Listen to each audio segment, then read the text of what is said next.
ৰাজ্যৰ বিভিন্ন প্ৰান্তৰ সমান্তৰালকৈ সামগ্ৰীত চৰকাৰী ভূমিত মিয়া মুছলমানৰ আগ্ৰাসন গেৰুৱামুখ চৰকাৰী গ্ৰেজিং ৰিজাৰ্ভত বেদখল মিয়াৰ 292 বিঘা ভূমিত 150ৰো অধিক পৰিয়ালৰ বেদখল ৰিজাৰ্ভখনৰ গছ-গছনি কাটি তহিলং কৰিছে সন্দেহজনক লোকে 150টা পৰিয়ালে সৰু ডাঙৰ ঘৰ নিৰ্মাণ কৰি এতিয়া গাঁও পাতিছে অতি শীঘ্ৰে গ্ৰেজিং ৰিজাৰ্ভৰ বেদখল উচ্ছেদৰ আহ্বান খিলঞ্জাৰ এই সন্দৰ্ভত সামগ্ৰীৰ পৰা অভিজিত বৰাৰ এক প্ৰতিবেদন আগবঢ়াইছে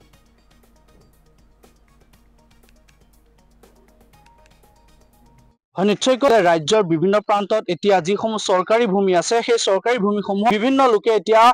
বেদখল কৰা দেখিবলৈ পোৱা গৈছে অসমৰ মুখ্যমন্ত্ৰী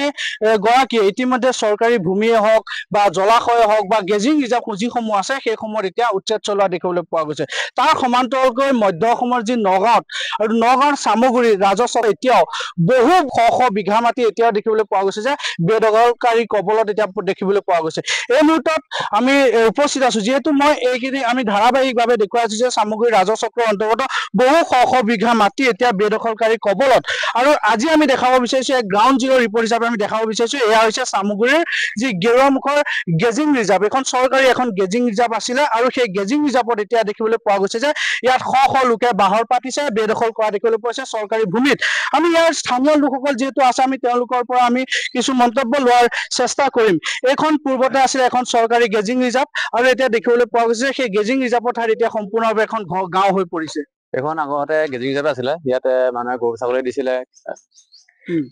ফৰেষ্টৰ হেৰি আছিলে তাৰপিছত মানে খেলপথাৰ নিচিনা আছিলে তাৰপিছতে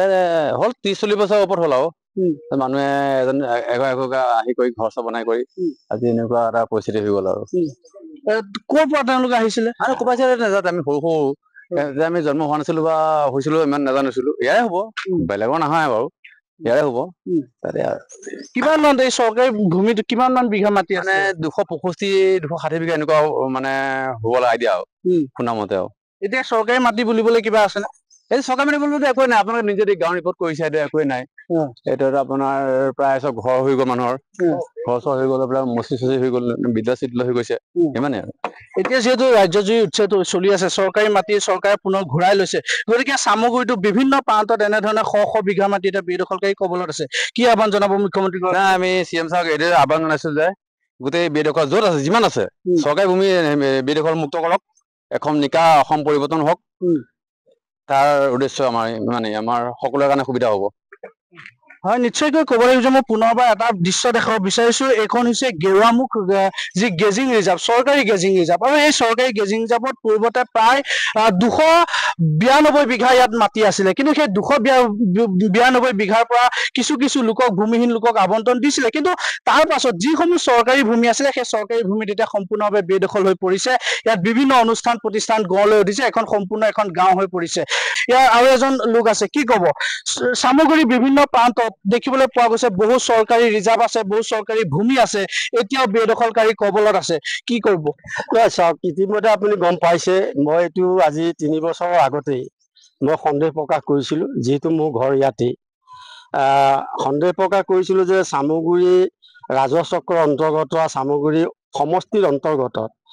মই এখন RTI কৰিছিলো আৰু সেই RTI তথ্যত আহিছিলে যে সামগ্ৰী সমষ্টিৰ অন্তৰ্গত 3,881 বিঘা মাটি আমাৰ চৰকাৰী গেজিং ৰিজাৰ্ভ আছে আৰু জলাশয় আছে আৰু বিল আছে আৰু তাৰে এইখন হৈছে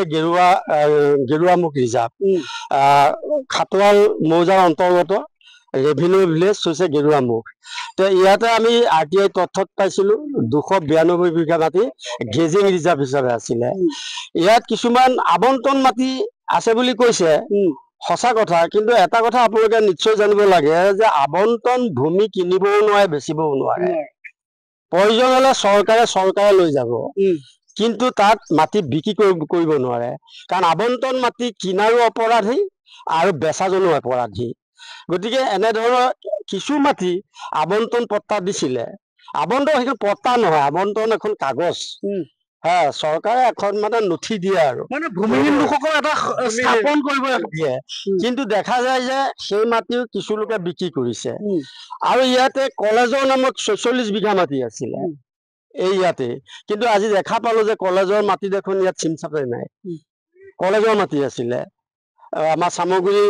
যিখন কলেজ চামগুৰি মহাবিদ্যালয় কলেজৰ ইয়াত 46 বিঘা মাটি আছিল। সেই মাটিসমূহ এতিয়া কি হ'ল? 46 বিঘা মাটি এইখিনিতে হ'ব লাগে, এইখিনিতে আছিলে, কিন্তু আজিতো সেই মাটিখিনি নাই, ক'লৈ গ'ল? গতিকে এতিয়া কথা হ'ল কি, আমাৰ কথা হ'ল এইটো, যিহেতু RTI তথ্যত পাইছো মুখ্যমন্ত্ৰীক আজি মই 3 বছৰ ধৰি যুঁজি আছো, 3 বছৰ হ'ল মই অভিযোগ দিয়া, আৰু ইতিমধ্যে মুখ্যমন্ত্ৰী ডাঙৰীয়াই ইতিমধ্যে নগাঁও জিলা আয়ুক্তলৈ লিখিছে, আৰু ইয়াত চাৰ্কুল অফিচলৈ জিলা আয়ুক্তই চাৰ্কুল অফিচক ছাৰ্ভে কৰিব দিছে, আৰু ছাৰ্ভে কৰিছে, ছাৰ্ভেত সম্পূৰ্ণ হিচাপে ৰিপৰ্ট ওলাই গৈছে, মণ্ডলবিলাকে ৰিপৰ্ট দিছে কোনে কিমান ইয়াত বেদখল কৰিছে, গোটেই সম্পূৰ্ণ ওলাই গৈছে। গতিকে এতিয়া প্ৰায় কাম শেষ হৈছে। এতিয়া মুখ্যমন্ত্ৰী মহোদয়ক এটাই অনুৰোধ জনাইছো, আমাৰ হিন্দুৱে হওক বা মুছলমানেই হওক, এই মাটিবিলাক চৰকাৰী মাটিবিলাক উচ্ছেদ কৰি আমাৰ হিন্দুৱে হওক মুছলমানেই হওক যিবিলাক শিক্ষিত নিবনুৱা ল'ৰা আছে, সেই শিক্ষিত নিবনুৱা ল'ৰাবিলাকক কৃষি বিপ্লৱ কৰিবৰ কাৰণে এই মাটিবিলাক মুখ্যমন্ত্ৰীগৰাকীয়ে চন্দি দিব লাগে। লোকসকলে ইয়াত আমি জানিব পাৰোঁ ইয়াত বহুত বছৰ ধৰি তেওঁলোকে ইয়াত স্থাপন কৰি আছে, তেওঁ লোকসকল ক'ৰ পৰা আহিছিলে, তেওঁলোকে এখন গাঁও পাতিলে ইয়াত। চাওক, সেইবিলাক তেওঁলোকে জানিব, ক'ৰ পৰা কেনেকে আহিছে আমিতো নাজানো, ক'ৰ পৰা কেনেকে আছে এইটো আমি নাজানো। ইয়াত হয়তো ওচৰৰ মানুহো থাকিব পাৰে, এনেকুৱা ধৰণৰ ককাই ভাই থাকিব পাৰে, ককাই ভাই বেলেগ হৈ আহি ইয়াত কোনোবা এটা ভায়েক বা ককায়েক আছে এনেকুৱাও হ'ব পাৰে, বা বেলেগৰ পৰাও আহিব পাৰে, কাৰণ এইটো তেওঁলোকে যিখিনি স্থানীয় মানুহ তেওঁলোকে জানিব ক'ৰ পৰা আহিছে। কিন্তু আমি সন্দেহ যেতিয়া কৰিছিলো যে মাটিবিলাক গেজিং ৰিজাৰ্ভ, আমি সেইটোৰ ওপৰতহে ক'ব পাৰিম যে গেজিং ৰিজাৰ্ভত কোনো কাৰণত মানুহে দখল কৰিব নোৱাৰে, আৰু আবণ্টন মাটি বিক্ৰী কৰিব নোৱাৰে। আবণ্টন মাটি যোনে কিনিব,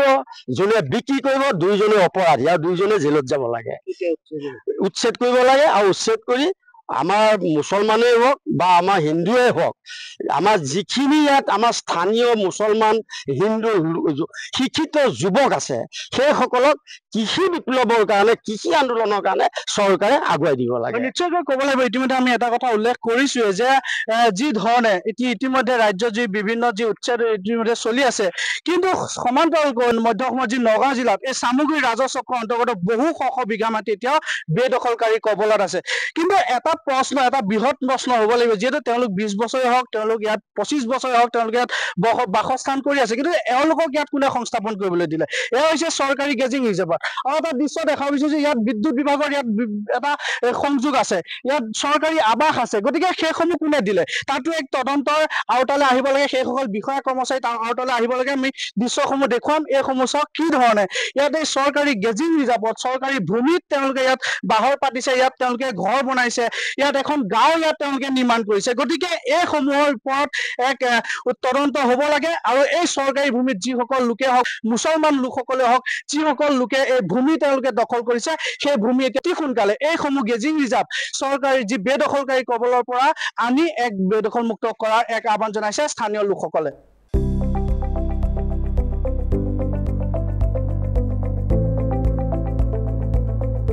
NB নিউজ, সহজ সৰল ভাষাত নৱভাৰতৰ কথা।